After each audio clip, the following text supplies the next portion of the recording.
अस्सलामु अलैकुम वरहमतुल्लाहि वबरकातुहू। दोस्तों, मैं फैज़ुल्लाह कराची सब्ज़ी मंडी से आज तारीख़ हैं 14/6/2025। ये खानजरीन भाई का दुकान है जिसका मैं हमेशा वीडियो बनाता रहता हूँ और मैंने आप लोगों को पहले भी बोला है कि ये बेहतरीन माल लाता है। मंडी में जो सबसे प्यारा माल होता है, सबसे खूबसूरत माल होता है, वो आपको खानजरीन की दुकान पर मिलेगा। ठीक है।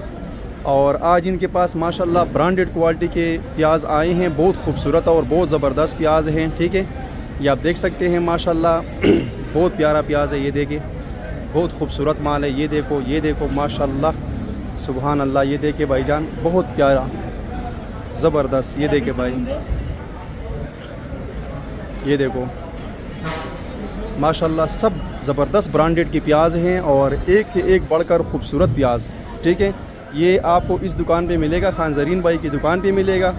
और इनका जो एड्रेस है वो ये है कि ये जमाल होटल जो है इनके सामने है, और जद्दा ट्रेडिंग वाले भी इनके सामने, और हाजी नाज़मीन सैयद और गुलाब सैयद, ये दुकानों के सामने इनका दुकान है। अगर आपको अच्छा माल लेना हो तो आप इनकी दुकान का विज़िट करें, इनसे प्याज लें। ठीक है, बाकी जो मंडी का सुपर दुपर प्याज होगा, एक नंबर ब्रांडेड क्वालिटी का प्याज होगा, वो जो है ना इनके पास मिलेगा आपको, और अच्छे दामों पे मिलेगा। बाकी दूसरी वीडियो में इंशाल्लाह मैं रेट बताऊंगा आप लोगों को, जो रेट चले हैं मंडी में वो आपको अगली वीडियो में बता देता हूँ। अस्सलाम वालेकुम।